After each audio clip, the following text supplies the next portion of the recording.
सोच कर देखिए, अगर मैं आपसे पूछूं एशिया का सबसे बड़ा फ्यूचर थ्रेट क्या है। ज्यादातर लोग कहेंगे China, US civil war, terrorism या क्लाइमेट चेंज। लेकिन रियलिटी थोड़ी डिफरेंट है। एशिया का सबसे बड़ा थ्रेट ना बॉम्ब है, ना मिसाइल, ना एनिमीज। एशिया का सबसे बड़ा थ्रेट है पानी, एक साइलेंट क्राइसिस जो सब कुछ बदल रहा है। Record-breaking drought, the longest and most severe drought in recent history. Millions in Syria and Iraq are facing water shortages. Activists warn that the situation is likely to worsen due to a lack of water resource management. India, China, Nepal, Bangladesh and Pakistan alone account for nearly half the world's total groundwater use. Sparking the region's worst water crisis in years.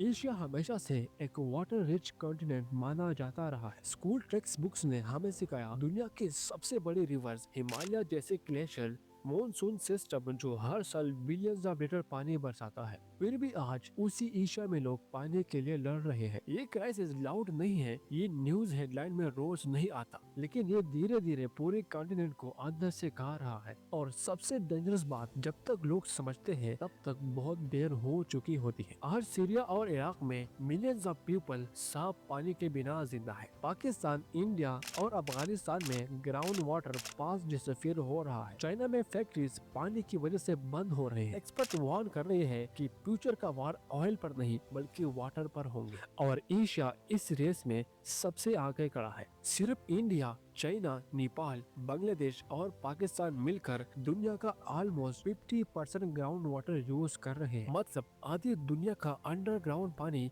सिर्फ Asia के कुछ reason consume कर रहे हैं। अब सवाल उठता है, एशिया में पानी की कमी कैसे हो सकती है। ये वो सवाल है जो आपके दिमाग में जरूर आता होगा कि एशिया में गंगा है, इंडस है, यंगजी है, फिर शॉर्टेज कैसे। ये बात सुनने में लॉजिकल लगती है, लेकिन यहीं पर हम सब एक बड़ी मिस्टेक करते हैं। पानी होना और साफ पानी होना दोनों सेम चीज नहीं है। फ्रेश वाटर का सच जो कोई भी नहीं बताता, दुनिया के टोटल पानी का 97.5% ओशंस और सीज में है। ये साटी है, हम यूज नहीं कर सकते। बचता है सिर्फ 2.5% फ्रेश वाटर। लेकिन वेट, इस 2.5% में से भी 99% ग्लेशियर, आइस गैप और डीप अंडरग्राउंड लॉकेट है। मतलब ह्यूमन के लिए रियल में अवेलेबल पानी है लेस देन 1%। अब इस 1% को एशिया के 4.7 बिलियन पॉपुलेशन के साथ डिवाइड कीजिए। अब पिक्चर क्लियर हो रहा है, राइट। अब एग्जाम्पल के लिए, एक शहर के पास दरिया है लेकिन पानी साफ नहीं है, पाइप्स लीक हो रही है और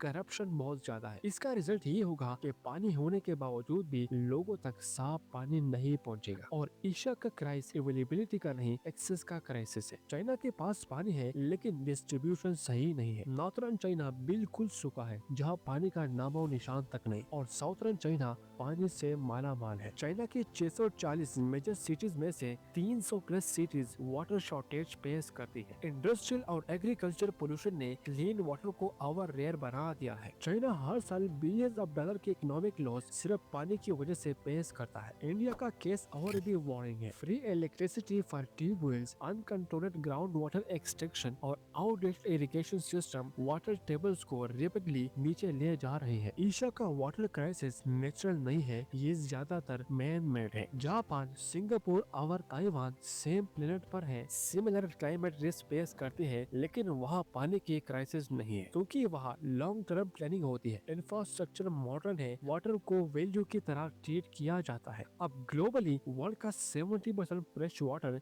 एग्रीकल्चर यूज करते हैं। एशिया में सिर्फ 35 से 40% लैंड इरिगेटेड है, लेकिन ये लैंड 60% प्लस फूड प्रोड्यूस करती है। लेकिन इरिगेशन सिस्टम पुराने हैं, फ्लोड इरिगेशन, लीकिंग कैनाल और पोर मेंटेनेंस। और इसका रिजल्ट ये है कि ऑलमोस्ट 50% पानी वेस्ट होता है। ये सिर्फ पानी का लॉस नहीं है, ये फ्यूचर फूड का लॉस है। अब इंडस्ट्री ग्लोबली 25% वाटर यूज करती है। चाइना में ये नंबर कभी कभी 80% तक चला जाता है। ऊपर से pollution, 95% sewage, 75% industrial waste direct river में डंप होता है। मतलब पानी होने के बावजूद यूजेबल पानी खत्म हो जाता है। अब क्लाइमेट चेंज एशिया के पानी क्राइसिस को और ज्यादा डेंजरस बना रहा है। ग्लेशियर पहले मेल्ट करते हैं फिर डिसअपियर हो जाती है। मॉनसून अनप्रेडिक्टेबल हो गया है, कभी फ्लोड्स कभी ड्रॉट। पाकिस्तान, इंडिया, बांग्लादेश सब ऑलरेडी इस इम्पैक्ट को फील कर रहे हैं। एशिया में 4.7 बिलियन पीपल रहते हैं। इतनी पॉपुलेशन को पानी देना ही एक चैलेंज है। ऊपर से रिवर बॉर्डर क्रॉस क्रॉस करते हैं, ऊपर से रिवर्स बॉर्डर क्रॉस करते हैं, वाटर स्लोली जियोपॉलिटिकल वीपन बन रहा है। अब सवाल ये है, क्या सब कुछ खत्म हो चुका है? इसका आंसर है नहीं। सोल्यूशन एग्जिस्ट करता है, efficient irrigation, water recycling, pollution control, ground water regulation, climate reselling planning. लेकिन सबसे जरूरी चीज पॉलिटिकल विल। अगर पानी नहीं होगा, फूड नहीं होगा, इकोनॉमी नहीं चलेगी, स्टेबिलिटी खत्म हो जाएगी। प्रॉब्लम जितनी भी कम्प्लेक्स हो, सोल्यूशन हमेशा एग्जिस्ट करती है, बस उन्हें इग्नोर करना बंद करना होता है। अब क्वेश्चन ये नहीं है कि एशिया पानी का क्राइसिस सॉल्व कर सकता है या नहीं, क्वेश्चन ये है कि क्या हम टाइम पर एक्ट करेंगे